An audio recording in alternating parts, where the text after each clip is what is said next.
Que a graça e a paz do Senhor Jesus seja com todos nós, amém? Queridos, sejam muito bem-vindos a este lugar, estamos muito felizes com a sua presença e, em especial, nós queremos agradecer a presença dos nossos convidados, você que está nos honrando com a sua presença pela primeira vez hoje, seja muito bem-vindo, é um prazer imenso ter você aqui conosco nessa noite e eu quero pedir a gentileza a você que está vindo a primeira vez de preencher o cartão Conexão. Esse cartão está aí no bolso da cadeira na sua frente, você preenche ele, mas não coloque ele de volta aí no bolso da cadeira. Quando terminar o culto, você vai sair ali, tem uma mesa ali com a placa do lado. Na placa está escrito, é a sua primeira vez aqui, tem uns irmãos lá bem sorridentes lá, esperando por você. Você entrega esse cartão preenchido e eles vão te dar um presente, uma lembrança por você estar aqui a primeira vez. Então não deixa de fazer esta gentileza. Amém? Queridos, retornando aqui à nossa casa, domingo passado nós tivemos com o prédio fechado, a igreja estava reunida lá no acampamento Elim, foi um final de semana especial. Na sexta e no sábado nós tivemos nosso retiro de líderes e foi uma tremenda bênção do Senhor, foi realmente um tempo muito especial. No domingo nós recebemos a igreja lá e tínhamos um número muito expressivo, nós tínhamos mais de 500 pessoas lá no domingo, no dia lá do domingo, tivemos o culto pela manhã, a ministração da ceia, tivemos o culto da tarde, foi um tempo muito especial. E hoje estamos retornando para a nossa casa aqui e também retornando a estudar o livro de Atos, sendo que domingo passado o tema não foi o livro de Atos, nós pregamos sobre a visão da igreja, e hoje nós vamos retomar a nossa série que tem como título Atos, a ação do Espírito através da igreja. Se você está vindo a primeira vez, essa série é porque nós estamos estudando o livro de Atos dos Apóstolos, que está no Novo Testamento, logo depois dos Evangelhos, e é um livro histórico que conta a história de como começou a igreja de Jesus e os acontecimentos das suas primeiras décadas de existência. Então, ao estudar esse livro, nós aprendemos como Deus quer que nós sejamos como crentes e como igreja também.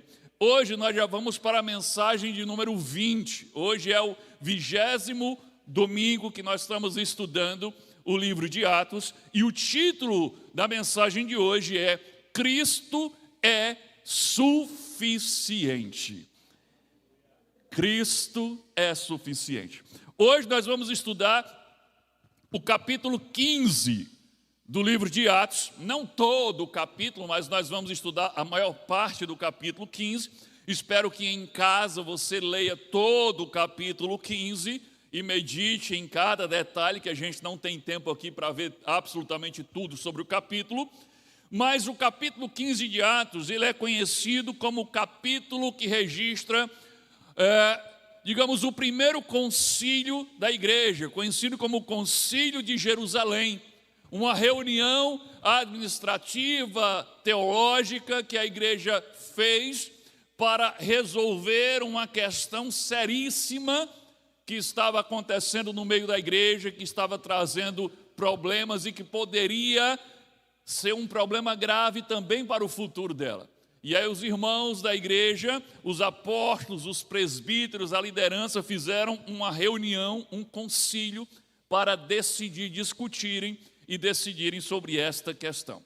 Então nós vamos ler agora o texto, que é a parte mais importante desta mensagem, e eu quero que você dê a esse texto toda a sua atenção, toda a sua completa atenção, porque é daqui que Deus vai falar conosco.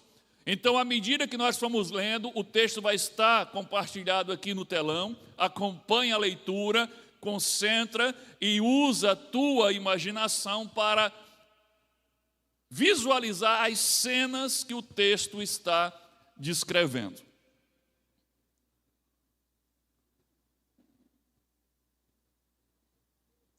Então, vamos começar então a nossa leitura. Atos, capítulo 15, a partir do versículo 1, diz assim: Alguns homens desceram da Judéia para Antioquia e passaram a ensinar aos irmãos. Olha o que eles passaram a ensinar. Se vocês não forem circuncidados, conforme o costume ensinado por Moisés, não poderão ser salvos. Isso levou Paulo e Barnabé a uma grande contenda e discussão com eles.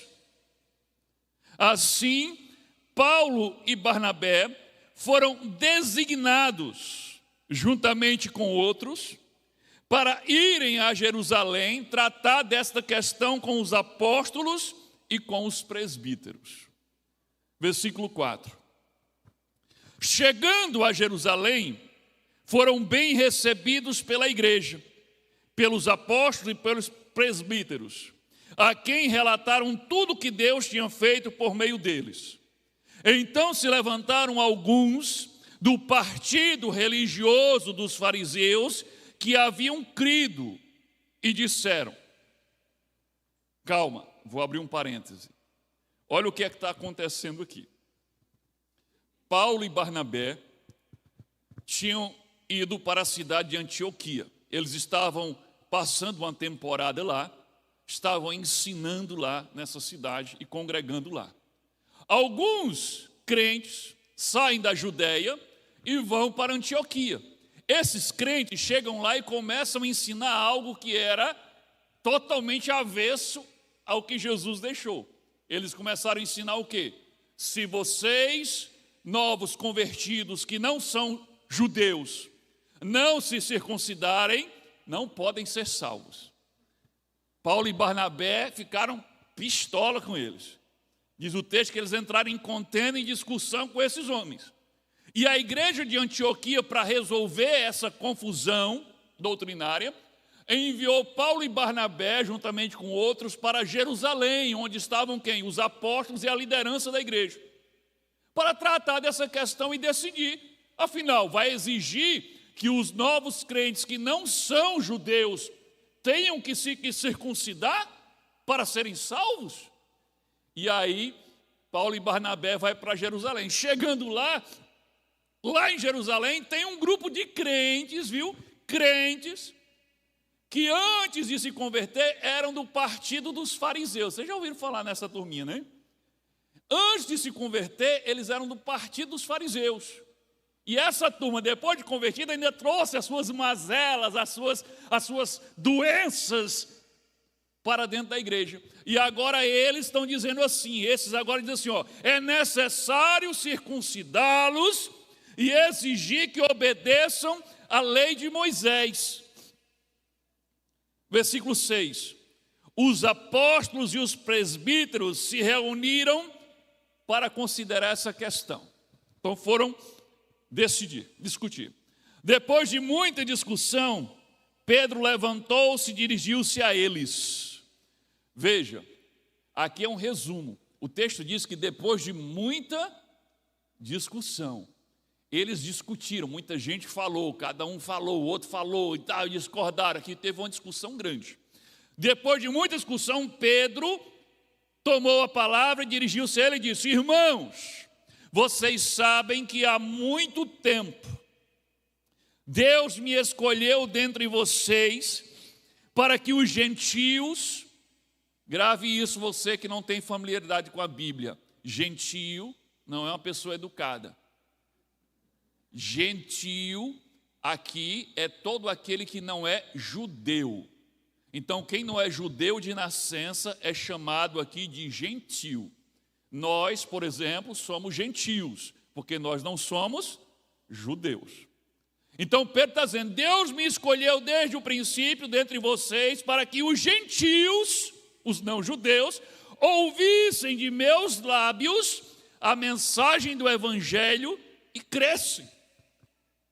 Deus, que conhece os corações, demonstrou que os aceitou, dando-lhes o Espírito Santo, como antes nos tinha concedido. Ele não fez distinção alguma entre nós e eles, nós quem? Os judeus, visto que purificou os seus corações pela fé. Versículo 10.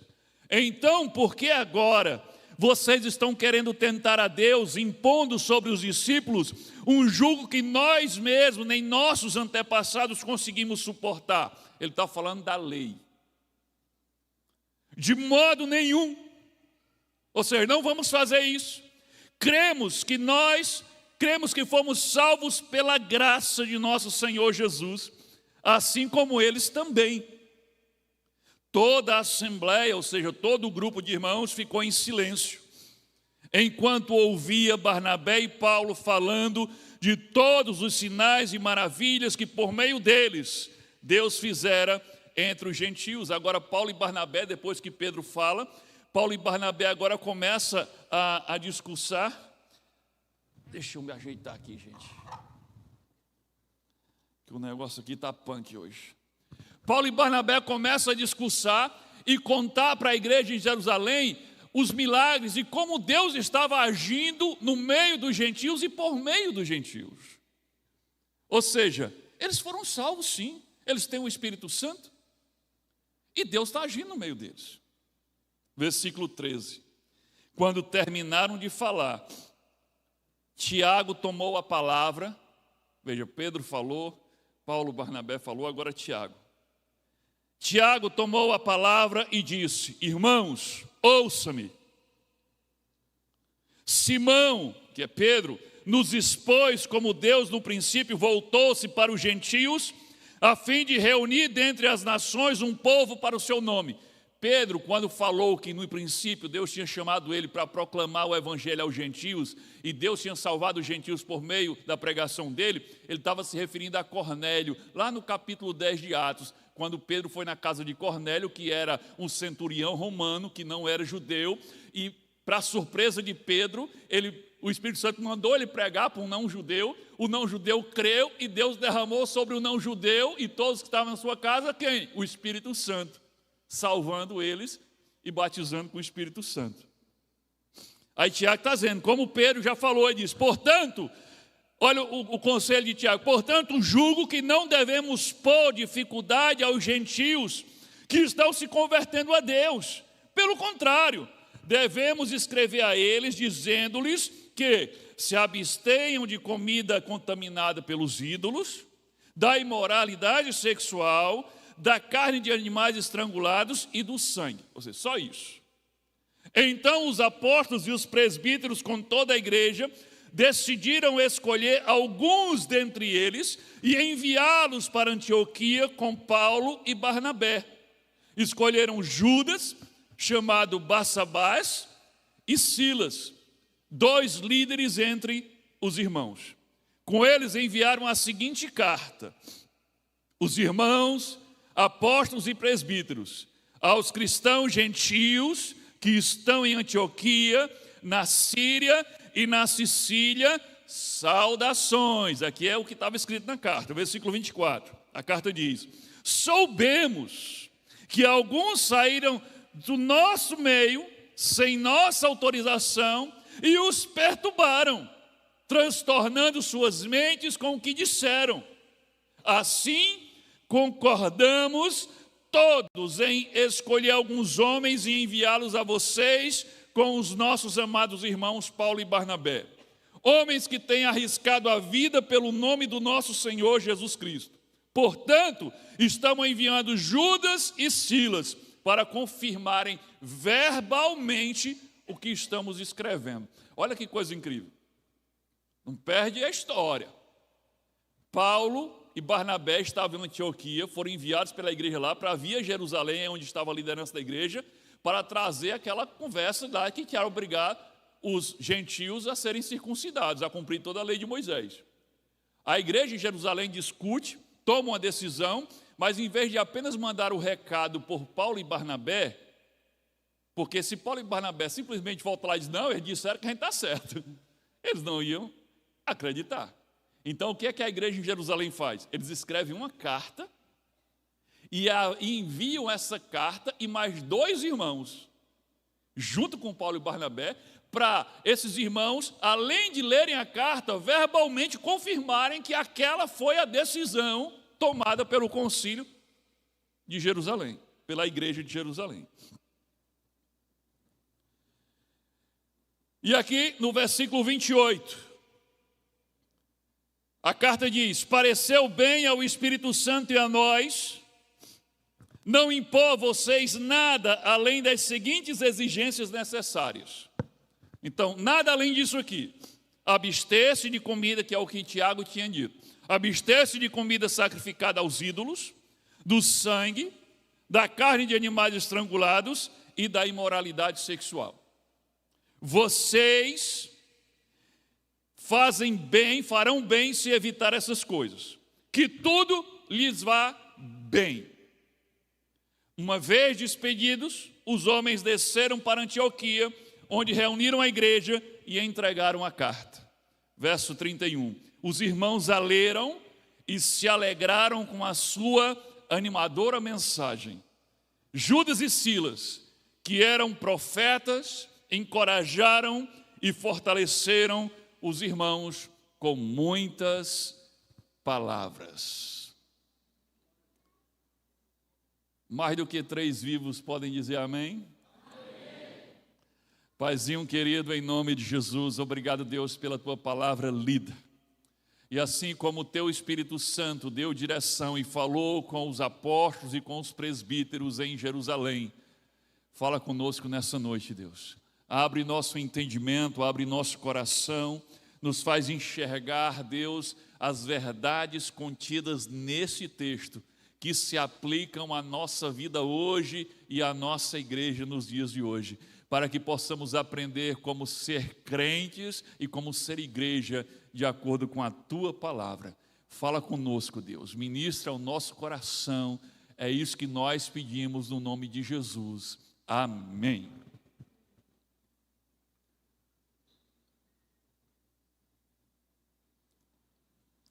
Meus amados, que capítulo extraordinário esse capítulo 15. Isso é história pura.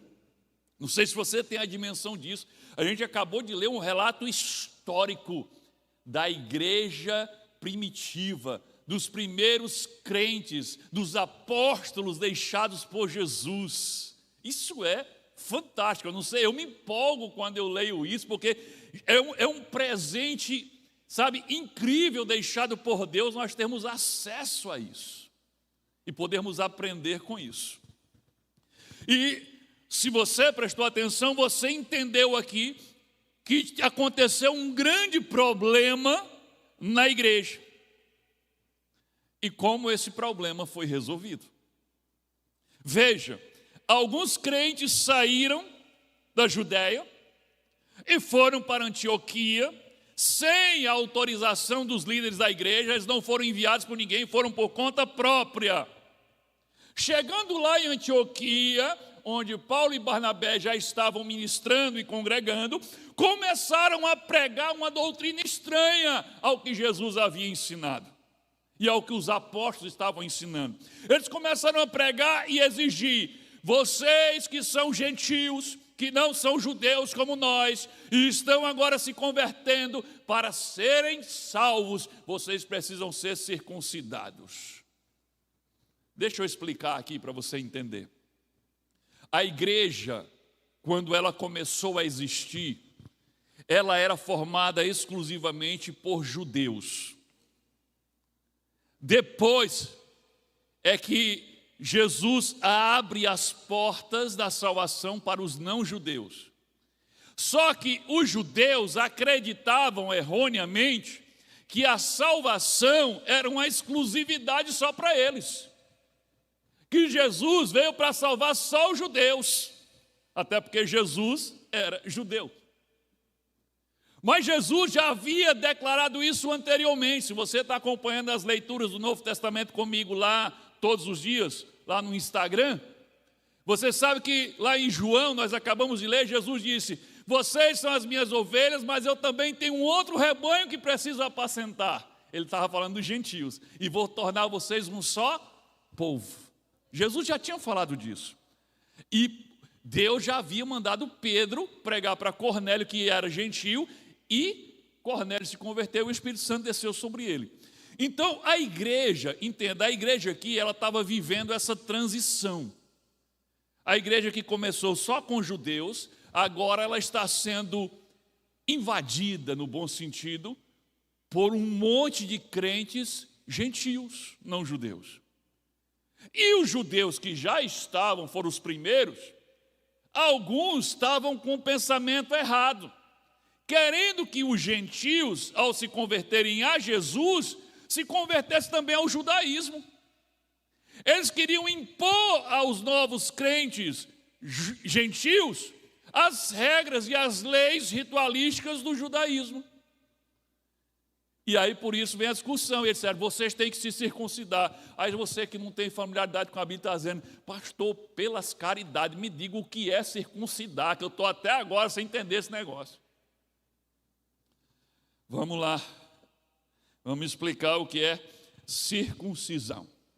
Circuncisão, primeiro, era a marca estabelecida por Deus nos primórdios da nação de Israel, para ser a marca no corpo do homem que identificava o povo de Israel.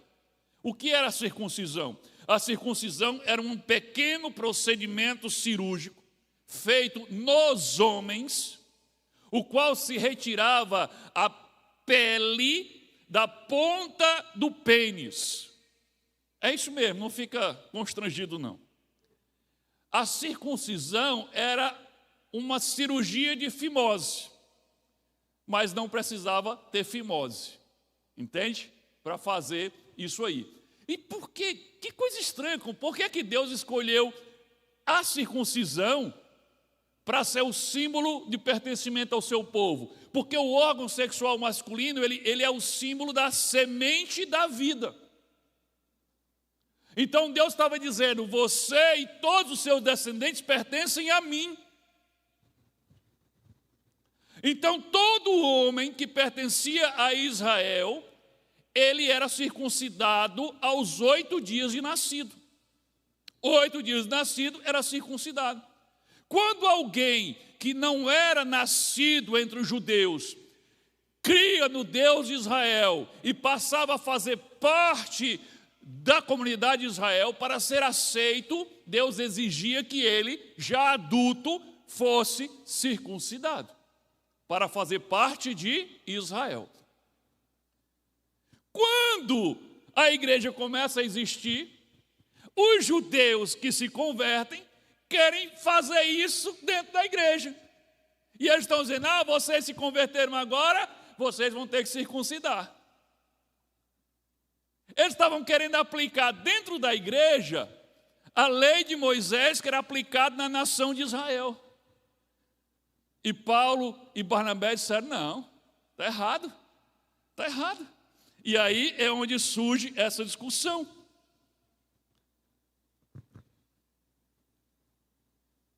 Em outras palavras, ao impor a circuncisão aos novos crentes, eles estavam negando a suficiência da obra de Cristo.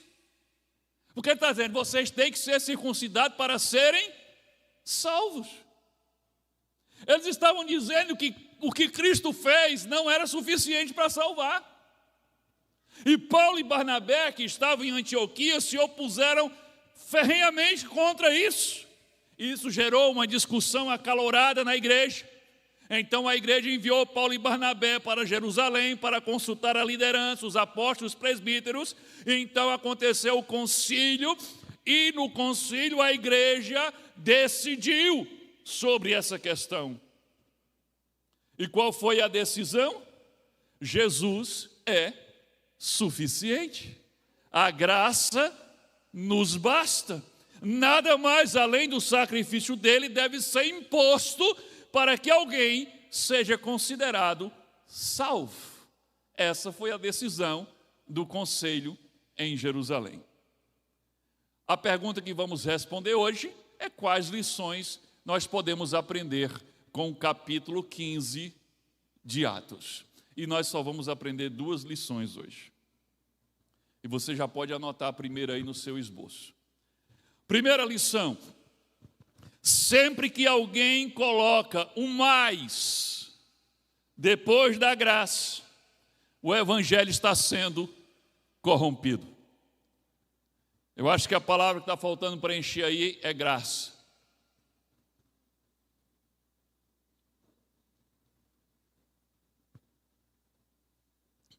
Sempre que alguém coloca um mas, tenta colocar alguma coisa mais além da graça, o evangelho está sendo corrompido. Os gentios, os não-judeus, ouviram a pregação do evangelho, se arrependeram dos seus pecados e confessaram os seus pecados, creram na obra de Cristo, receberam do Pai o Espírito Santo, foram batizados com o Espírito Santo, mas alguns crentes estavam dizendo: ainda falta uma coisinha para vocês serem salvos. Vocês têm que serem circuncidados. Como assim? O Espírito Santo é o selo que garante a salvação. Como é que esses gentios creram em Jesus e foram selados com o Espírito Santo, batizados com o Espírito Santo, e não eram salvos ainda? Era isso que eles estavam dizendo. Vamos lembrar aí? Coloca aí na tela o versículo 1 do capítulo 15. Eles disseram: alguns homens desceram da Judeia para Antioquia e passaram a ensinar os irmãos: se vocês não forem circuncidados, conforme o costume ensinado por Moisés, não poderão ser salvos. Olha. E sabe o que é espantoso? É que a maior crise da igreja até então, até esse momento, não estava sendo causado por pessoas de fora perseguindo a igreja, mas estava sendo causada por pessoas de dentro da própria igreja. Atos 15, 24 nos revela isso. Diz assim: soubemos que alguns saíram de nosso meio. Atente para isso. Do nosso meio. Eram crentes. Sem nossa autorização, mas eram dos nossos. E perturbaram e transtornaram suas mentes. Vejam, quem foi que perturbou, quem foi que trouxe transtorno na igreja de Antioquia? Aqueles irmãos que saíram do meio da igreja da Judeia. Eles não eram perseguidores da igreja, irmãos. Aqui está a questão. Não eram. Diz lá que eles eram de origem farisaica, mas eles eram convertidos. A origem farisaica era o passado deles. Eles eram crentes da igreja. Eles não eram perseguidores da igreja, eles eram crentes da igreja. Eles não eram inimigos tentando destruir o evangelho. Aqui está a questão. Sabe quem eram eles? Eles eram crentes tentando aperfeiçoar o evangelho. Aqui é que está o absurdo. Eles eram crentes tentando aperfeiçoar a obra do Espírito Santo. Eles achavam que o Espírito Santo não estava fazendo o trabalho completo. Eles tinham que terminar o trabalho do Espírito Santo. Você conhece alguém assim? É isso que eles estavam querendo fazer. A lógica deles era simples e absurda. Jesus salva, mas é preciso circuncidar. Mas é preciso cumprir a lei ritualística de Moisés. Mas é preciso seguir os costumes judaicos. Senão, não é salvo. Então, como é que Jesus salva se você precisa de tudo isso ainda para ser salvo? Perceba o perigo aqui, irmãos. Sempre que alguém coloca um mais depois da graça de Cristo, a suficiência da obra de Cristo passa a ser negada. Se eu digo que você precisa de qualquer outra coisa além de Cristo para ser salvo, eu estou dizendo que Cristo não é suficiente para te salvar.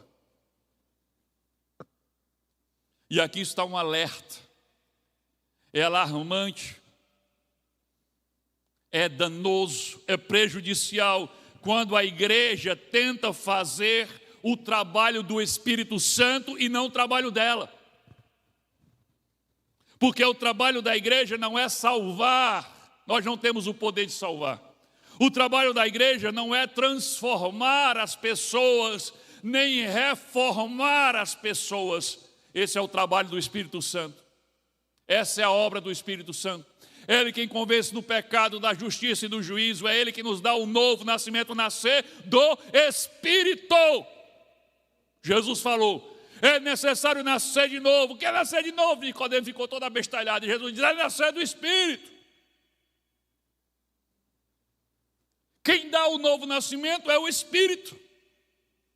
E qual é o trabalho da igreja? Jesus disse, descerá o poder sobre vocês quando o Espírito Santo vier, e vocês serão o quê? Minhas testemunhas. Portanto, ide e pregai o Evangelho, fazei discípulos. Qual é a nossa tarefa? Qual é a nossa missão? Qual é o nosso trabalho? Testemunhar, pregar o Evangelho, amar o nosso próximo, servir as pessoas e acolher. Quem salva, quem regenera, quem transforma, quem dá o novo nascimento é o Espírito Santo. A obra é dele, não nossa. Quando a igreja tenta fazer o trabalho do Espírito Santo, reformando as pessoas, ela acaba atrapalhando. Quando tentamos transformar ou reformar as pessoas, fazê-las ser diferentes na força do nosso braço, ou pela imposição das regras religiosas, ou dos costumes da nossa denominação, nós acabamos por atrapalhar a obra do Espírito Santo. Hoje na igreja existem muitos que agem como aqueles crentes de origem farisaica da igreja primitiva. Eles querem aperfeiçoar a obra do Espírito Santo, acrescentando um peso extra à obra de Cristo. Hoje, é claro, ninguém está tentando impor circuncisão, porque nós não somos judeus, afinal de contas. Mas tem muito crente tentando impor outros tipos de circuncisão para que alguém seja considerado crente de verdade. Para ser crente de verdade, você precisa usar determinado modelo específico de roupa. Para ser crente de verdade, agora ser crente a partir de hoje, então você precisa pentear o seu cabelo de um determinado tipo de jeito. Você precisa agora tirar a barba ou deixar a barba. Você precisa seguir um determinado costume. Você precisa adotar determinadas tradições para você ser um crente de verdade. E quando você diz, entreguei a vida a Jesus, em vez de você deixar a pessoa conhecer a palavra, ensinar a palavra e deixar o Espírito Santo transformar ela, você dá uma lista de proibições e de coisas que ela tem que fazer diferente agora, porque a igreja impõe. E sem perceber, estão fazendo exatamente o que tentaram fazer em Antioquia. Estão acrescentando um peso à graça. Os crentes de origem farisaica queriam substituir uma transformação profunda, sobrenatural, feita pelo Espírito Santo no tempo dele, que acontece de dentro para fora, começa transformando a alma, o coração, a mente, e depois é vista pelo lado de fora. Aí sim, ela começa a ser vista na forma de falar, na forma de agir, na forma de vestir, na forma de reagir. Mas primeiro começa dentro. Ela não começa fora. Eles queriam substituir essa transformação profunda, sobrenatural, de dentro para fora, produzida pelo Espírito Santo, por uma transformação de fachada no corpo, feita pela igreja na marra.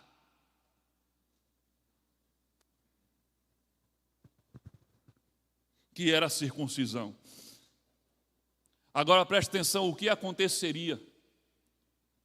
O que teria acontecido se Paulo e Barnabé e os demais líderes e os apóstolos não tivessem intervido nessa questão? Se eles não tivessem levantado contra isso?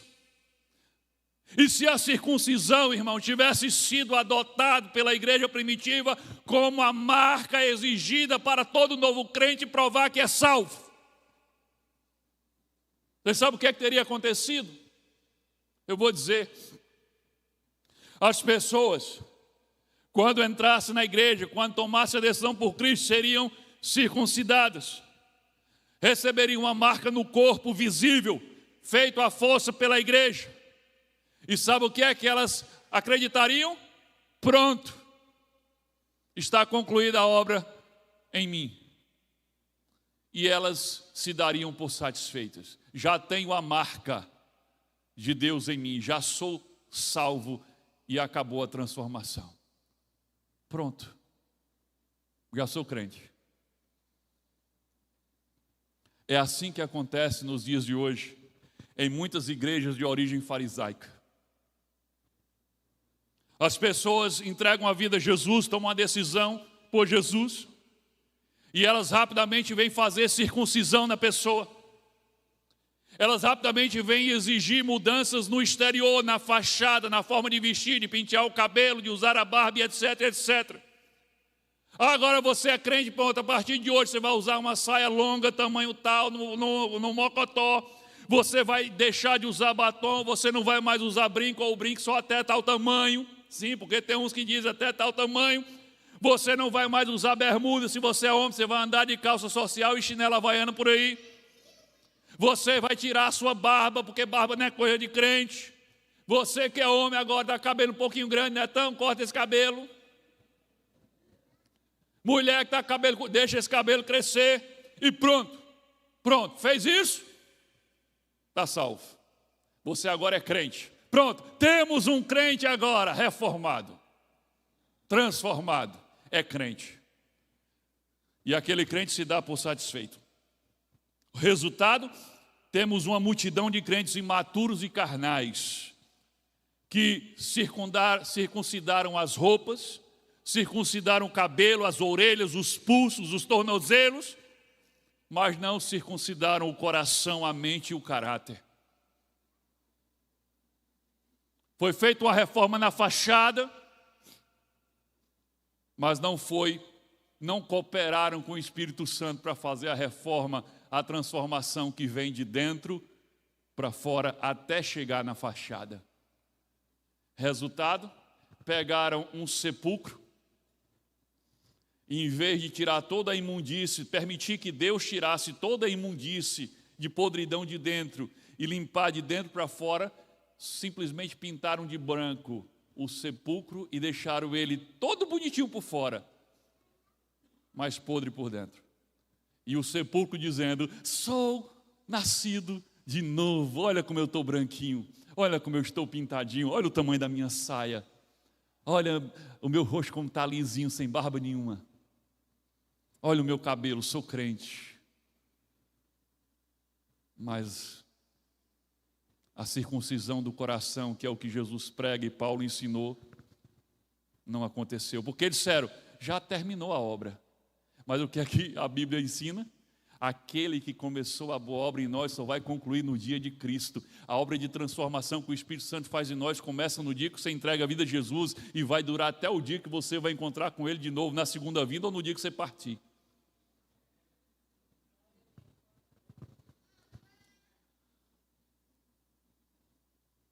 Paulo percebeu imediatamente o risco dessa interferência religiosa na obra do Espírito Santo e reagiu sabiamente e rapidamente.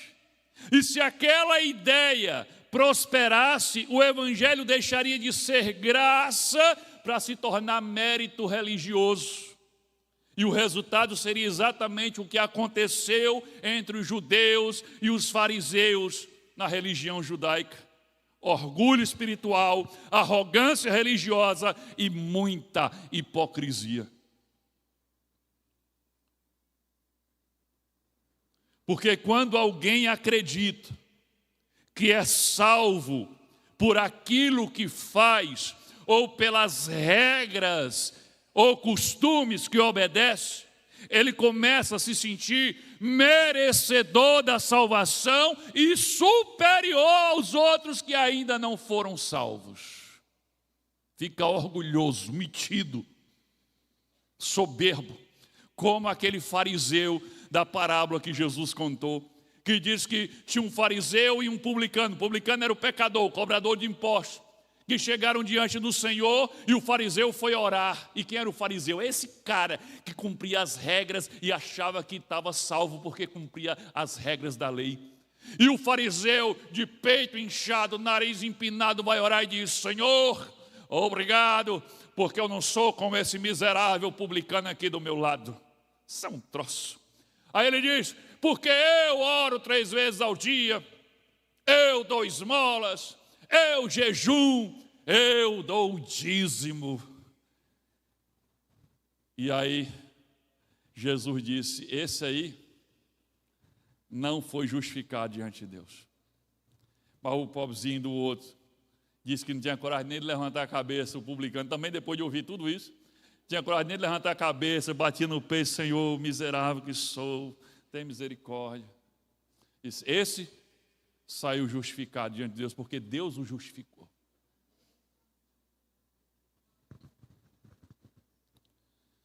Quando alguém entende que foi salvo pela graça, a única reação cabível é o quê? Gratidão e humildade. A única diferença de mim para alguém que está indo para o inferno, sabe qual é? A graça de Deus. Sem a graça, eu estaria também indo para o inferno. Não há nada em mim, de mim, que me torne melhor do que alguém que ainda não tem Jesus. O que tem em mim que é melhor do que ele, sabe o que é? Jesus. Só isso. Quer dizer, tudo isso, né? Jesus. Mas nada de mim. É o que dele está em mim.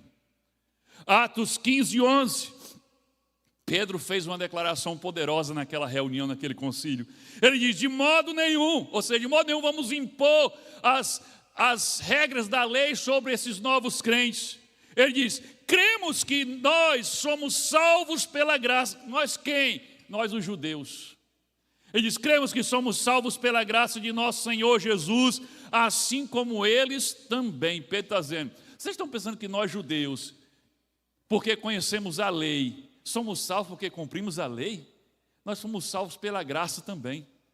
Pedro falou: esse jugo de cumprir a lei, nem nossos antepassados conseguimos cumprir. Ninguém conseguiu cumprir. Ninguém aqui foi salvo pela lei. Nós fomos salvos pela graça. E o próprio apóstolo Paulo, mais à frente, ensinando aos irmãos lá da cidade de Éfeso, quando escreveu a sua carta para eles, em Efésios 2, versículo 8 e 9, deixou isso muito claro. Ele diz: pois vocês são salvos pela graça, por meio da fé, e isto não vem de vocês. Olha que coisa clara. Isso não é mérito de vocês, não vem de vocês. É dom. Dom quer dizer presente. É presente de Deus. Não por obras, não foi as obras de vocês, para que ninguém se glorie, para que ninguém fique arrogante, para que ninguém seja orgulhoso. Eu sou melhor porque eu fui salvo. Não veio de você. Não veio de você, não é das suas obras, não é mérito teu. Querido, o Evangelho não aceita acréscimo à obra de Cristo. A obra de Cristo não precisa de complementos. O Evangelho não pode nem precisa ser aperfeiçoado. A obra de Cristo é completa, perfeita, suficiente. Quando alguém troca a graça pela observância de regras para ser salvo, o resultado é sempre o mesmo: orgulho espiritual, soberba, julgamento aos outros e a perda da alegria da salvação. Aqueles fariseus não tinham alegria nenhuma no seu relacionamento com Deus, era só regras. Tudo entre eles e Deus era regras, não tinha relacionamento. Mas quando alguém entende a graça, o favor por meio de Jesus, o resultado é diferente. O resultado é gratidão, humildade e amor. Porque quem foi salvo pela graça sabe que não tem mérito nenhum. A mensagem do Concílio de Jerusalém continua ecoando nos dias de hoje. E a mensagem é: somos salvos pela graça do Senhor Jesus, não pela lei, não por costumes, não por tradições, sim pela graça, somente pela graça do Senhor. Não somos salvos pelas nossas obras, querido. Nós somos salvos pela obra de Cristo. Não somos salvos pelos nossos méritos, mas pelo mérito daquele que morreu na cruz do Calvário. Amém? Essa é a primeira lição. Segunda lição que vamos aprender com o capítulo 15 de Atos.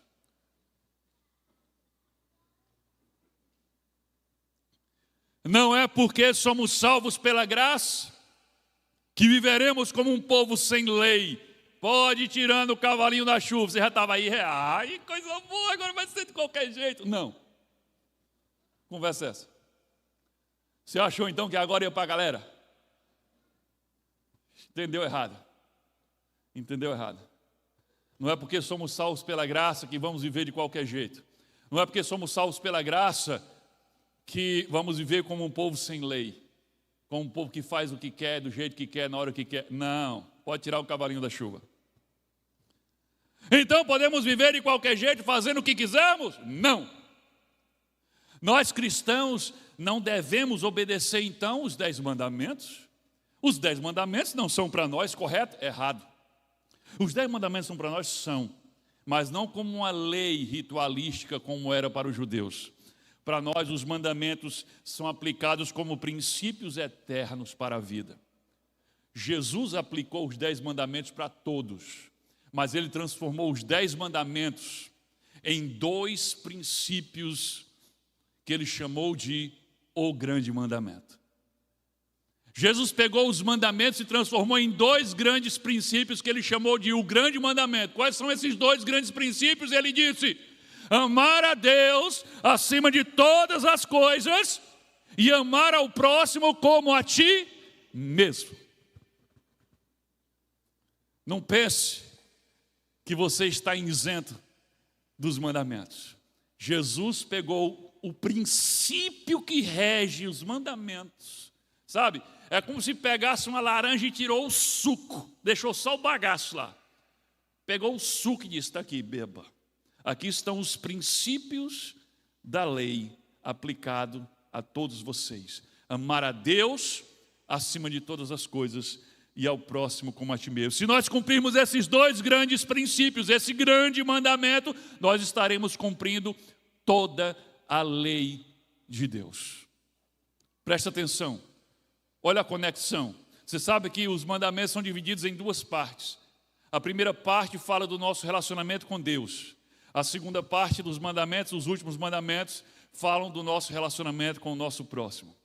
Por isso que Jesus resume: amar a Deus e amar o próximo. Se você amar a Deus acima de todas as coisas, você não vai adorar outros deuses. Você não vai fazer para si imagem de esculturas. Você não vai usar o nome de Deus em vão. E você vai ter um tempo especial para oração, adoração, contemplação e descanso, que é a lei do sábado. Se você amar o próximo como a ti mesmo, você não vai adulterar. Você não vai mentir ou dizer falso testemunho. Você não vai desonrar o seu pai e sua mãe. Você não vai invejar ou cobiçar as coisas do seu próximo. Você não vai roubar ou furtar. E você não vai matar ninguém.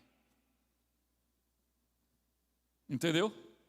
Se nós cumprirmos esses 2 princípios, nós estaremos cumprindo toda a lei. Não como rituais, mas como princípios eternos que são aplicados à vida de todo aquele que ama a Deus.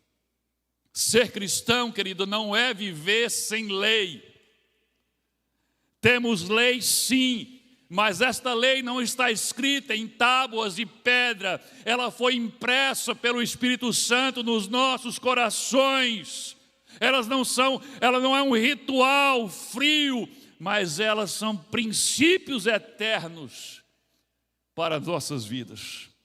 A diferença entre a religiosidade farisaica e a igreja do Senhor Jesus que vive o Evangelho, é que na religiosidade farisaica eles pregavam e acreditavam assim: obedeça para ser aceito e salvo por Deus.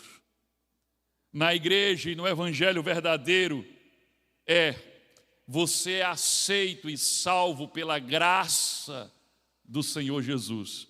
E por isso agora você vai viver de uma forma diferente e obedecê-lo todos os dias da sua vida. Na religiosidade farisaica, primeiro vem a obediência, depois a salvação. No Evangelho, primeiro vem a salvação pela graça, depois a transformação pela obediência ao Espírito Santo. Preste atenção uma coisa: nem tudo é exigido. O concílio lá de Atos 15 diz: não vamos exigir, não vamos botar sobre eles o peso de toda a lei de Moisés. Nem tudo é exigido, mas algumas coisas são necessárias. Lembra que eles deram uma listinha lá. Algumas coisas são necessárias. O concílio da igreja de Jerusalém tomou uma decisão equilibrada. Eles disseram: não vamos impor o peso da lei de Moisés e seus rituais e a circuncisão sobre os crentes gentios, mas vamos orientar os gentios em algumas práticas que são necessárias. E aí eles trazem 3 observações, na verdade 4 observações, que são 3, porque 2 falam da mesma coisa. Vamos relembrar? Atos 15, 28 e 29. Quem está me acompanhando aqui, diga amém. Olha, pelo menos a metade ainda está acordado me acompanhando. Aqui diz assim: pois pareceu bem ao Espírito Santo. Então já começa quebrando as pernas de quem vem dizer: não, isso aí é só a opinião dos apóstolos. Não foi o Espírito Santo. Pois pareceu bem ao Espírito Santo e a nós não vos impor maior encargo além destas coisas essenciais. Em outras versões diz necessárias. Que vos abstenhais. Quais são essas coisas? Que vos abstenhais das coisas ou das comidas sacrificadas a ídolos. Ídolos são falsos deuses. Bem como se abstenhais de quê? Do sangue, da carne de animais sufocados e das relações sexuais ilícitas, da imoralidade sexual. E agora, quem poderá nos defender? Então, resumindo, as 4 coisas aqui não comer carne sacrificada a ídolos, a falsos deuses, não comer sangue, a Deus cabe dela, não comer carne de animais sufocados, será o que é isso? Eu vou já explicar. E não ter relações sexuais ilícitas, ou seja, não praticar imoralidade sexual. Antes de explicar cada uma dessas coisas, porque eu vou explicar, os apóstolos dizem que essas proibições ou essas orientações, elas são necessárias, essenciais. Aí, necessárias para quê? Para a salvação? Claro que não, esse era o ponto. A briga é porque os outros estavam dizendo que as regras da lei eram necessárias para a salvação. Como é que eles estão dizendo que isso aqui é necessário para a salvação? É necessário para quê? Para a salvação? Não! Era necessário para quê? Para a santificação, para a comunhão entre judeus e gentios e para o testemunho diante dos não crentes. Era para isso que era necessário a observância dessas questões. Agora, o que é que essas questões significavam? Primeiro, abstenham-se, evitem comidas sacrificadas a ídolos. Isso é uma coisa que a gente não tem muita familiaridade com isso, porque aqui não tem um culto pagão exatamente como tinha naquela época. Porque, veja, o diabo, ele não cria nada. O diabo é um falsificador. Ele pega as coisas de Deus e ele faz uma pirataria. Então, o culto a Deus tinha um sacrifício de animais. Lembra disso? Desde o início. Caim e Abel lá, Abel estava oferecendo sacrifício. O diabo, querendo ser Deus, ele também exige sacrifícios nos seus cultos. o que é uma ofensa contra Deus. Porque o sacrifício de animais é dando a Deus a vida dos animais, porque a vida pertence a Deus. O diabo se apoderar da vida de um animal ao diabo é ofender a Deus. Por isso que sacrifício a ídolos é uma tremenda desonra diante de Deus. Então está dizendo, comer carne de animais oferecidos a ídolos, não pode. Então haviam vários templos pagãos naquela época, em que as pessoas faziam os cultos a falsos deuses, e nesses cultos eles matavam e sacrificavam animais. E parte dessa carne era queimada no altar, imitando a imitação barata do sacrifício que era feito a Deus. Mas eles faziam muitos sacrifícios. Todos os dias tinham sacrifício e matavam muitos animais. Então nem toda aquela carne era queimada. Então muito daquela carne que era feita de animais sacrificados nos altares dos ídolos ia para onde? No mercado das cidades. Então muito da oferta de carne no mercado era oriundo dos restos dos animais sacrificados nos cultos pagãos a ídolos. E os judeus, eles evitavam comprar nesses mercados, para não correr o risco de estar comendo uma comida que foi sacrificada a ídolos. E aí os apóstolos estão dizendo, então vocês, gentios, que estão chegando aqui na igreja, evitem comer comidas oferecidas a ídolos. O mais próximo disso que nós temos aqui é uma galinha com farofa numa encruzilhada. Não é verdade? Que é oferecido, um culto pagão oferecido a um ídolo. Não é verdade? Então, eu acredito que você não vai parar numa encruzilhada e sentar lá para comer daquela galinha e aquela farofa. Quem já viu uma galinha com farofa na esquina aí? Sério, eu pensei que era mais incomum. Eu só vi uma vez, numa praia. Eu cheguei, fui logo repreendendo, está desfeito toda a obra do... Acaba que fez aquela macumba lá, perdeu o tempo dele. No poder do Espírito Santo, eu repreendi na mesma hora que eu cheguei. O objetivo dessa orientação dos apóstolos era, primeiro, evitar a associação da igreja com a idolatria do mundo que eles viviam. Participar de refeições ligadas ao culto pagão poderia parecer que os cristãos ainda, porque aqueles crentes gentios, antes de se converter, eles faziam parte desse culto pagão. Então, comprar carne no mercado para eles tanto fazia. Então, o que os apóstolos estão dizendo é, se vocês continuam com essa prática, vai parecer que vocês ainda estão adorando a ídolos. Segundo, o objetivo era preservar a unidade entre os crentes judeus e os crentes gentios. Era preservar a mesa comum entre eles. Porque, me diga, como seria a comunhão? Vamos lá no PGM da gente, o PGM, vou falar do meu bairro, PGM Parque Industrial na Rua da Feira. Aí os irmãos chegam lá, metade dos irmãos são judeus e a metade dos irmãos são gentios. Os irmãos judeus, eles mesmo mataram o cordeirinho deles, o bodinho lá para trazer a carne. Mas os irmãos gentios passaram no mercado, de boa, e compraram a carne. Agora imagina como é que vai ser a comunhão lá na hora do jantar do PGM. Os irmãos judeus vão dizer, Deus me livre de comer a carne que você trouxe. Comprou no mercado? Não, como não? Não ia haver comunhão. Então aqui é um princípio de sabedoria para preservar a comunhão entre os irmãos judeus e os irmãos gentios, preservar a mesa comum entre eles, porque eles iam, lembra, de casa em casa, eles partiam o pão.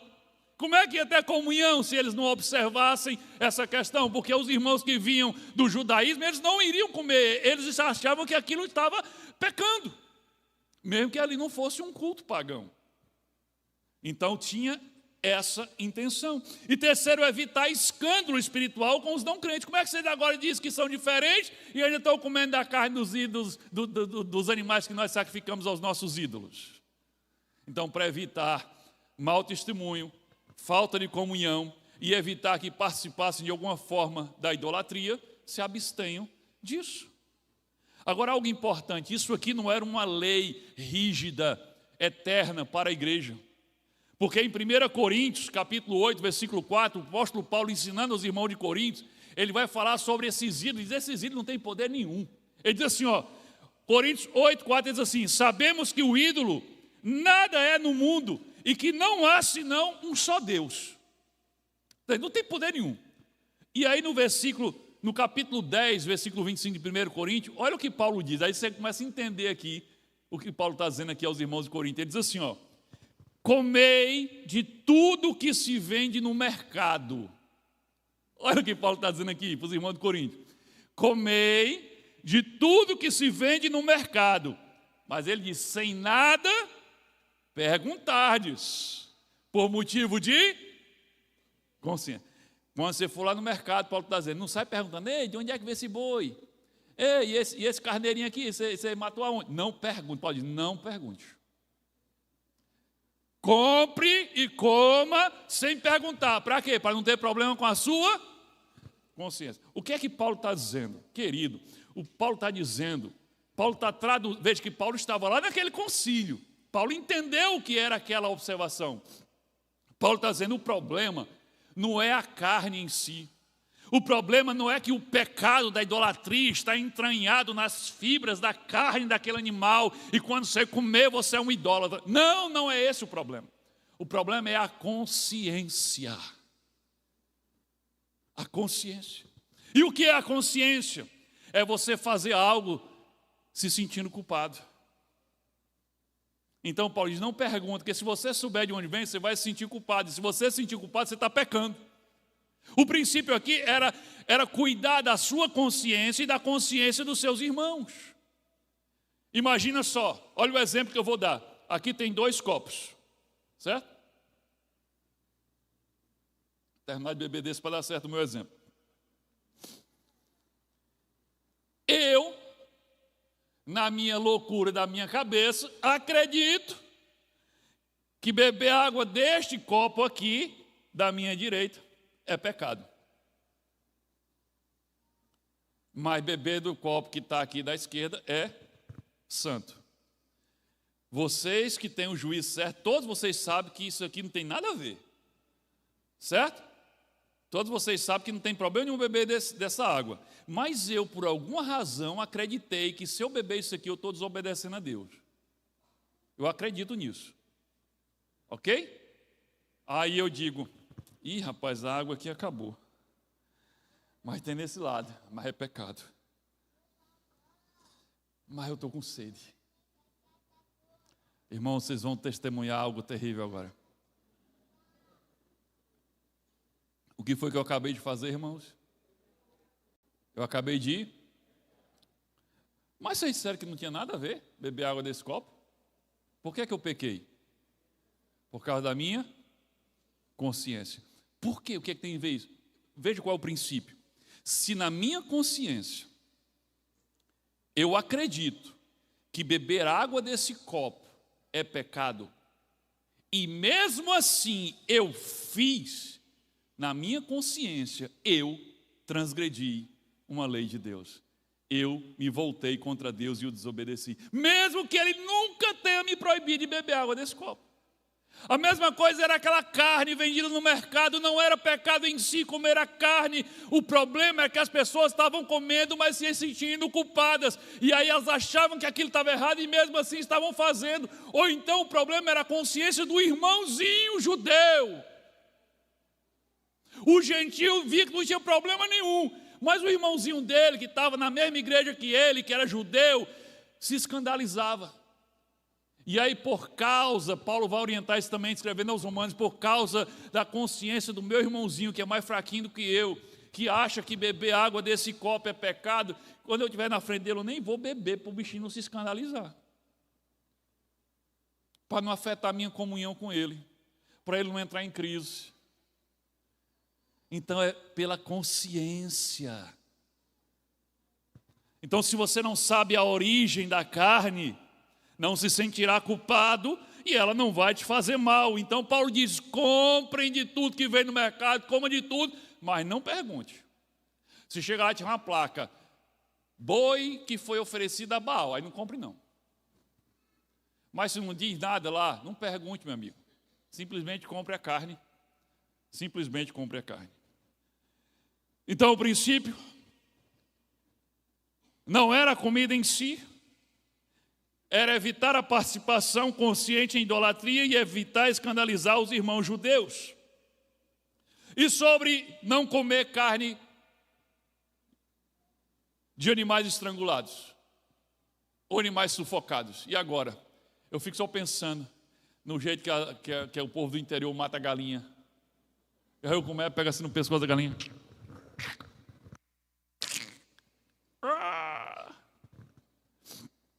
E agora é pecado comer essa galinha? Sabe o que é o problema aqui de comer a carne do animal estrangulado? Ele está diretamente ligado a outra orientação, de não comer sangue. Porque o animal estrangulado é qual? Não é só o animal que foi morto, estrangulado. O problema não era estrangular. O problema é que os animais que eram mortos dessa forma, eles não eram sangrados. Eu não sei se você já viu como é que mata um boi. Independente do jeito que mata o boi sempre é sangrado. Meu pai já foi no tempo que... Eu sou tão antigo que no tempo que ele trabalhava com venda de carne, chamava de machante. Então meu pai era machante. Eu acho que deve vir de machado, né? E aí eu bem novinho, eu ia com ele para o abatedouro. Ajudava a tirar o couro do boi. E eu via isso lá, matava o boi com um machado. Se fosse um boi grande era com tiro. Mas quando o boi caía, faca no pescoço e tinha aquela vala que saiu o sangue escorrendo. Até sair todo o sangue do animal. Então não se preocupa, a carne você compra no açougue e foi sangrada. Se a galinha apertou o pescoço, mas depois sangrou, tirou o sangue, não tem problema. Então as duas coisas estão juntas. Agora, por que era proibido comer sangue? E por que isso foi estendido à igreja? Porque tem um princípio aqui muito mais forte do que uma simples regra. E o princípio está revelado em Levítico 17, versículo 10 e 11. Por que Deus proibiu o seu povo de comer sangue? Se alguém da comunidade de Israel ou algum estrangeiro residente comer sangue, eu me voltarei contra essa pessoa e a eliminarei do meio do seu povo, pois a vida da carne está no sangue. Está dizendo, não é para comer sangue, porque o sangue é a vida do corpo. O sangue é a vida. E ele está dizendo, não comam sangue. Porque comer o sangue é você se apropriar da vida. E a vida, toda a vida pertence a Deus. Então Deus está te dando a carne. A vida é dele. A vida não pode ser consumida. Ela tem que ser derramada. Devolvida a Deus em forma de derramar. É por isso que no sacrifício era o sangue que era aspergido sobre o altar. É a vida. Então, o princípio é, não coma sangue, porque o sangue é a vida, e a vida pertence a Deus. Você já tem a carne do boi todinha, para que danado tu queres comer o sangue? Tu já tem as coxinhas da galinha, o filé do peito, tu tem o pescoço, se tu quiser roer, para que tu quer comer o sangue da galinha? Pastor, então nós crentes não devemos comer sangue? Tem uma grande discussão sobre isso. Tem estudiosos e teólogos que acham que isso não se aplica à igreja. Eu acho muito mais prudente não comer, porque aquela orientação foi feita para quem? Para os crentes gentios como nós. E o princípio do sangue antecede a lei. Você vê essa orientação sobre o sangue até em Gênesis. Então, meu amigo, vamos ficar só na carne, pastor. E o churrasco, pastor, que eu gosto de carne sangrando. Irmão, não se preocupa com isso. Ali não é mais sangue, ali é só o líquido da carne. O boi, lembra, o boi já foi sangrado, o sangue já saiu, ali é só o líquidozinho da carne. Vai comer teu churrasco em paz, em nome de Jesus. Eita, os irmãos agora ficar tudo satisfeitos. Ah, tá, Jesus, será que eu vou ter que comer carne esturricada? Não, meu querido, pode comer aquela carninha lá, suculenta, não tem problema. Mas lembrando, irmãos, essa questão do sangue, eu estou dizendo, não é unanimidade, e eu estou dando a minha opinião sobre isso. Ok? Não estou colocando um peso nem uma lei, mas eu entendo que é um princípio, eu prefiro seguir isso. É melhor, gente, comer sangue, homem, não tem futuro. Tu vai se arriscar num negócio desse, para que isso? Deixa essa galinha cabidela para lá, como só a galinha mesmo.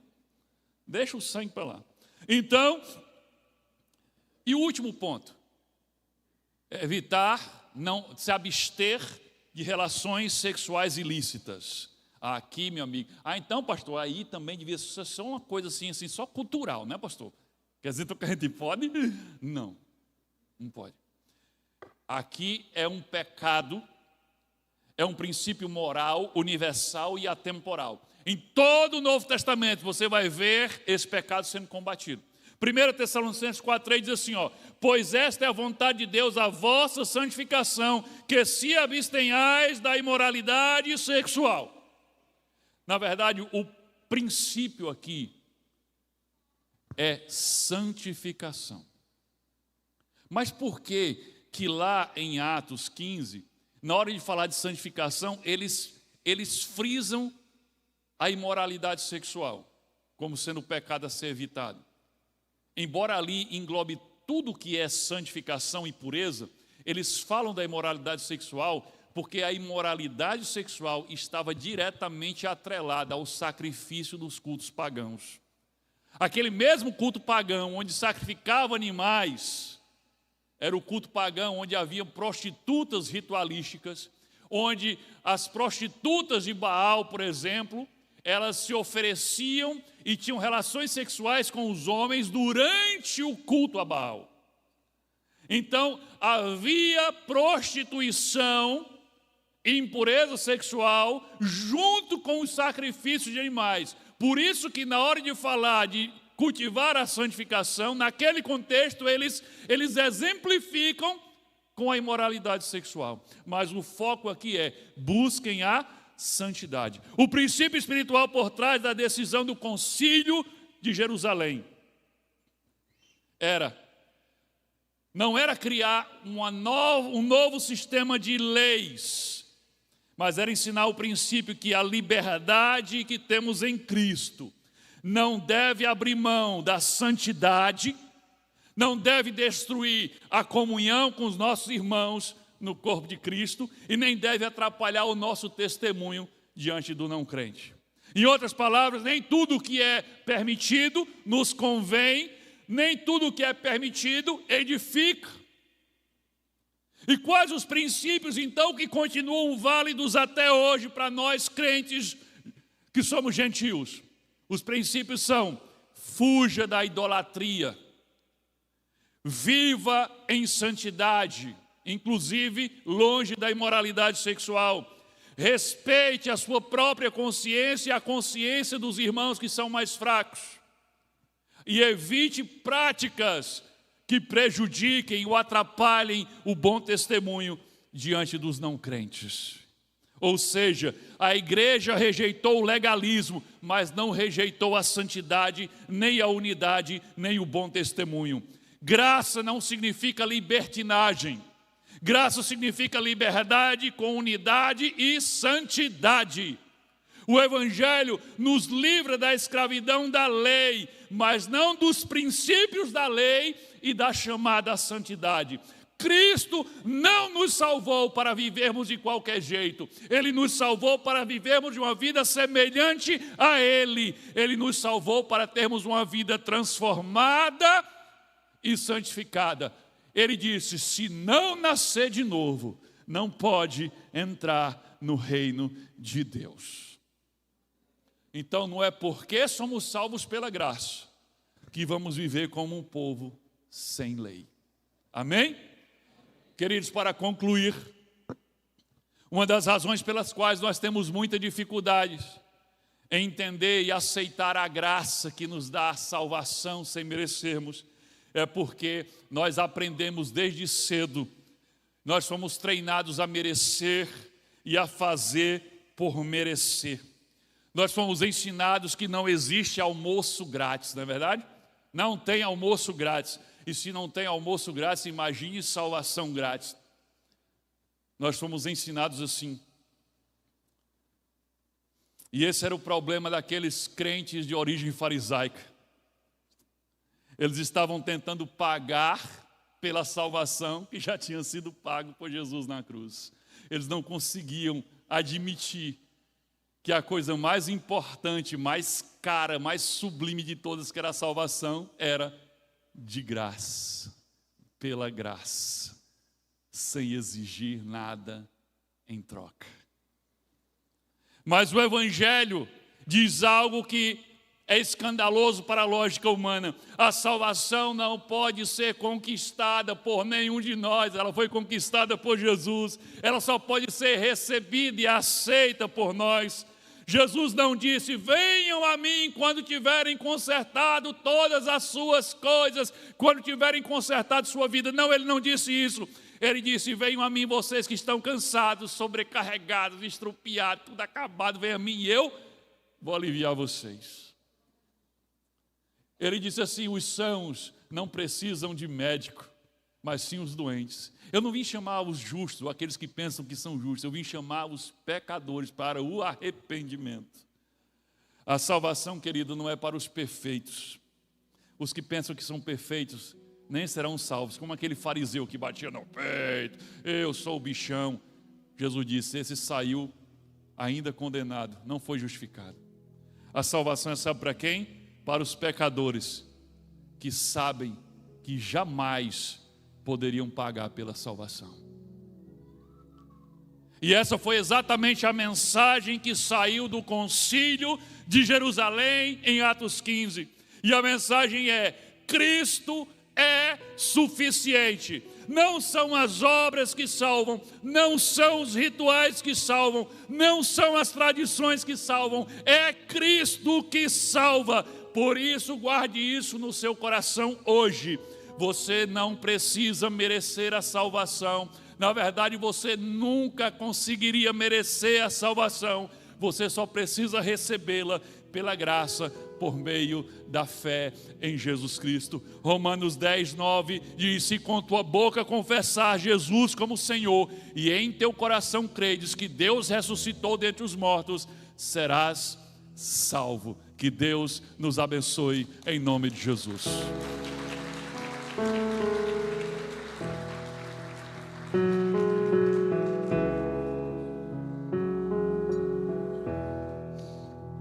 Mesmo com falhas e com fraquezas, o teu tesouro em mim está. Minha vida entrego, serei teu vaso para o mundo ver o teu poder, sublime graça, doce o som que salva o pecador. Fui cego e agora posso ver, perdido me encontrou, agora eu posso ver, eu posso ver seus olhos de amor, para que eu possa viver sua vida ele entregou. Amém. Querido, eu não posso encerrar o culto sem dar a você que está aqui hoje e ainda não é discípulo de Jesus, a oportunidade de se tornar discípulo de Jesus. A mensagem de hoje foi para você.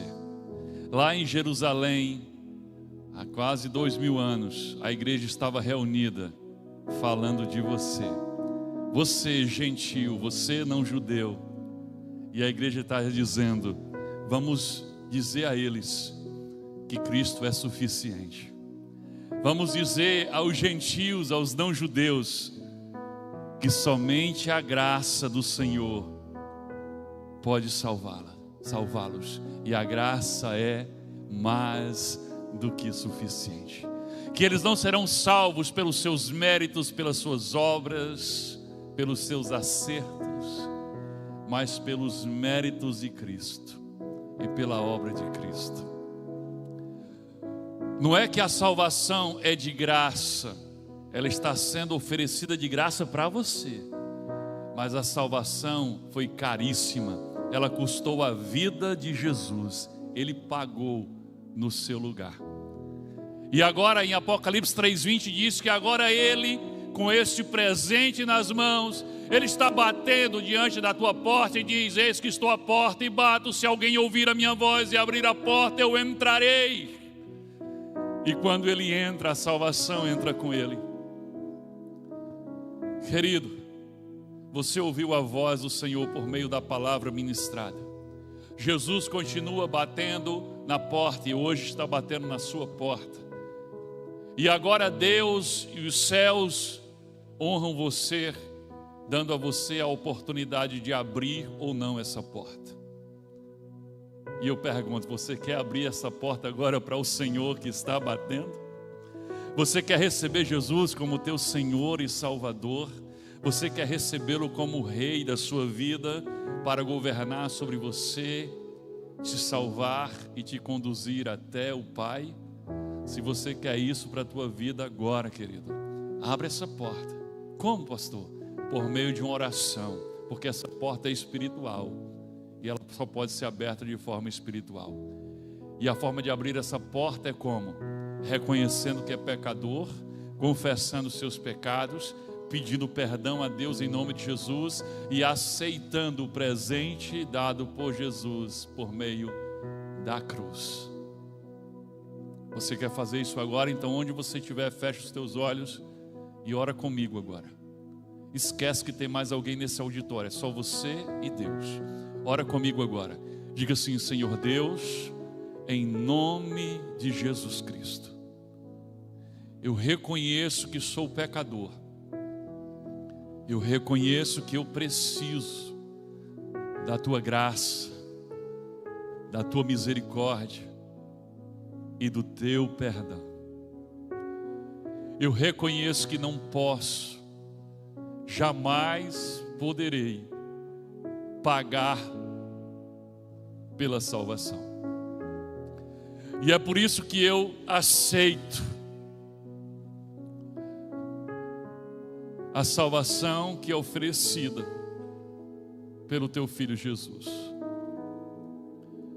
Perdoa, Deus, os meus pecados e me lava e purifica-me e me justifica com o sangue precioso do teu Filho que foi derramado na cruz. Me dá um novo nascimento e me transforma em uma nova pessoa. Agora fala com Jesus, diga assim: Senhor Jesus Cristo, eu abro a porta para o Senhor agora. Pode entrar, que a casa é tua. Faz de mim a tua morada e me transforma pelo poder do teu Espírito Santo, de dentro para fora. Me dá um coração novo, uma mente nova. Tudo que há em mim, na minha vida, que não te agrada, eu abro mão. Leva de mim, substitui por aquilo que é a tua vontade. A partir de hoje, eu decido, eu só quero para a minha vida aquilo que o Senhor também quiser. Eu me comprometo em te seguir pelo resto da minha vida, mas admito, sou fraco, sou falho e pecador. E se o Senhor não segurar na minha mão, eu não irei até o fim. Eu confesso, eu dependo do Senhor para permanecer de pé. Então, quando eu tropeçar, me segura. E quando eu cair, me levanta.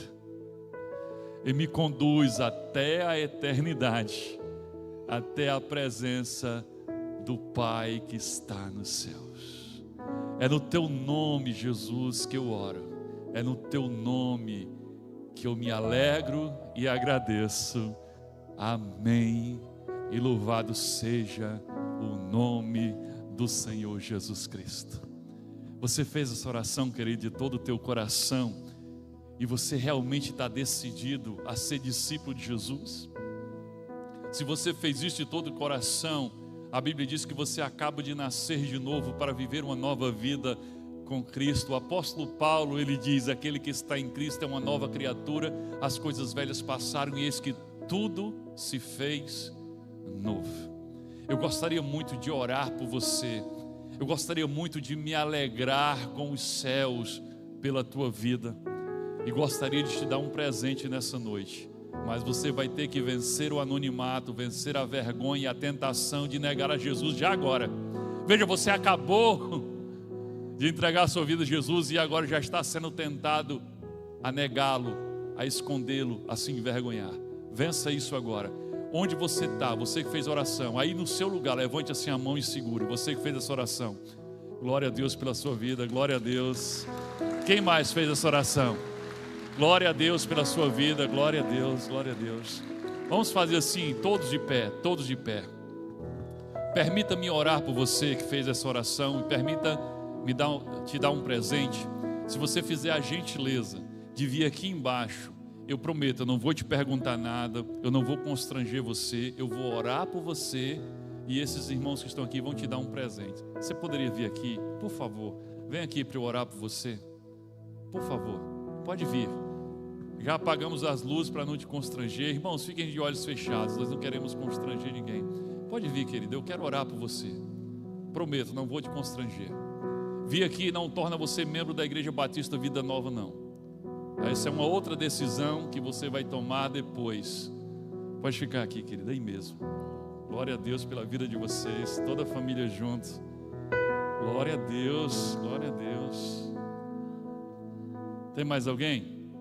Tem alguém que já tinha feito essa decisão há outro tempo, mas estava afastado da comunhão, e hoje o Espírito Santo está dizendo: volte para a comunhão, e você quer se reconciliar? Tem alguém assim? Se tem, vem que eu quero orar por você também.